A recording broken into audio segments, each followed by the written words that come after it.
Dan oke, kita akan segera masuk ke topik utamanya, di mana 2024 ada banyak jagoan-jagoan yang akan memimpin bangsa ini. Dan di sini New Mind itu men-challenge mereka. Wahai Pak G, Anda nanti mau diapain negara ini 2045? Pak A, Anda mau ngapain gitu ya? Pak P, Anda mau ngapain gitu ya? Kalau Anda sekedar menang doang menjadi presiden, abis itu sama lagi kayak gini, ngutang lagi gitu ya. Terus ya kapan kita menjadi negara berdaulat? Ya lu sih tajir sama temen-temen lu gitu ya. Tapi yang 200 juta ini kita makan apa gitu ya? Itu kita tanya, boleh kita tanya.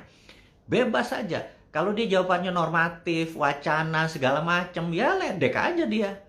Gitu ya. Nah, ini kita ingin menggugah karena kita tahu ujung-ujungnya kan yang merasakan kan kita sendiri gitu ya.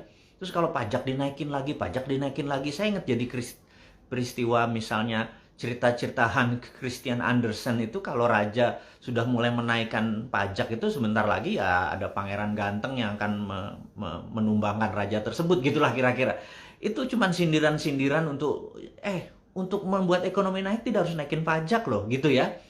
Nah ini kita kasih saran, gimana kalau caranya kayak gini gitu ya. Nah kita tanya lagi kepada yang akan bertarung ini gitu ya, bagaimana caranya. Nah jadi sahabat semua, kita akan masuk ke topik utama, di mana topik tersebut akan membuat Anda, oke, kayaknya begini nih kita nanti mengelola negaranya gitu ya.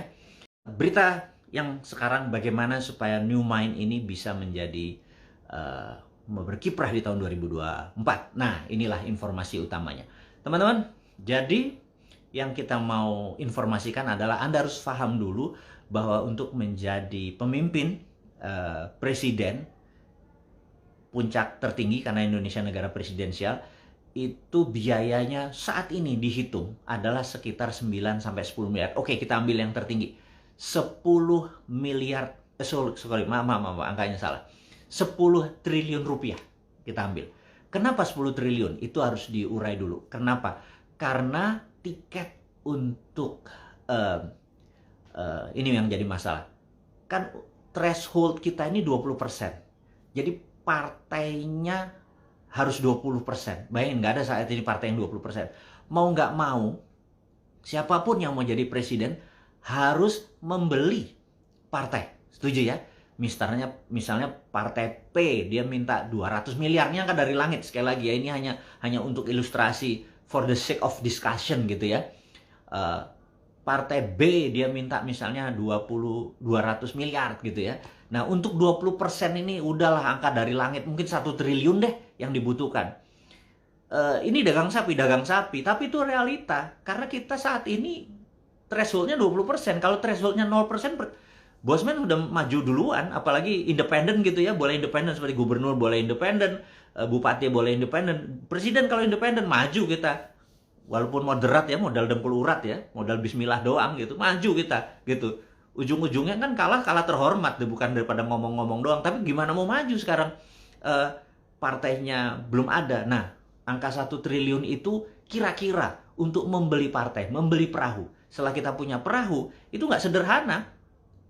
Karena kita harus membeli media. Kita harus mempoles. Bosman ini terlihat suci gitu misalnya gitu ya. Oh, Bosman punya rumah yatim Indonesia dari udah 26 tahun. Oh, diomongin padahal saya nggak pernah. Udah janganlah, anak yatim masa dijual sih, saya pikir gitu. Gue juga anak yatim gitu. Jadi saya pikir tapi itu ya demi terlihat suci, demi terlihat pinter, demi terlihat sukses.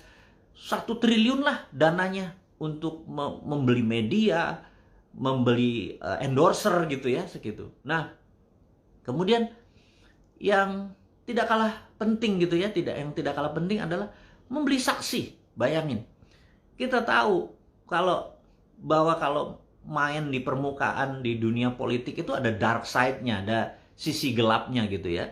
Misalnya kita membeli saksi untuk supaya kotak suara kita di daerah tertentu di mana suara kita mayoritas supaya nggak dibuang, supaya nggak dijegal sama lawan politik kita harus ada yang ngawal, dan itu cukup mahal gitu ya. Nah, teman-teman, angka 10 triliun itu menjadi realistik, tetapi 10 triliun itu adalah dana apa ya? Dana demokrasi termurah di dunia.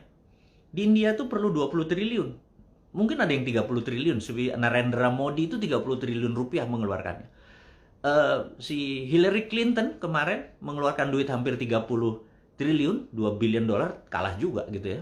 Nah, jadi Indonesia ini dengan 250 juta penduduk yang mata pilih mungkin sekitar 200-an, ini cukup murah gitu ya. 10 triliun. Sekali lagi, bagi aja 10 triliun dibagi jumlah manusia Indonesia 250 juta yang kita bisa kirikan ke kanan kan pada saat kita menjadi memilih kuasa. Nah, berita yang harus kita mungkin kita anggap berita buruk.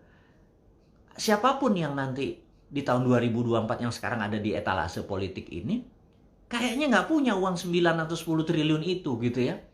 Mau nggak mau harus terlihat cantik sekarang, harus terlihat akrab dengan masyarakat, harus banyak muncul di sosial media, harus banyak kunjungan-kunjungan gitu ya, supaya diliput sama media massa, supaya Anda semua terpesona.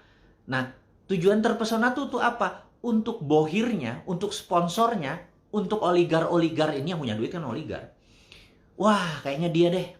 Nah, nanti kalau dia jadi, ini gue bisa dimainin nih sama dia, bener nggak? Dibeli. Jadi yang punya 11 triliun kan bosman doang. Gitu ya. Yang nggak bakal pakai oligar gitu ya. Kenapa? Karena saya punya Anda semua gitu yang gila gitu ya. Yang sontoloyo gitu. Kalau yang lain kan pakai oligar, kita nggak bakal pakai oligar gitu. Oligar sama kita ntar juga bakal berbeda skenario-nya. Oke. Jadi itulah yang terjadi. Jadi coba sekarang Anda pilih mata Anda pilih, gue pilih si A deh gitu ya. Gue pilih si B deh, gue pilih si C deh. Cuannya dari mana dia? Fulusnya dari mana ya dia? Ya udah.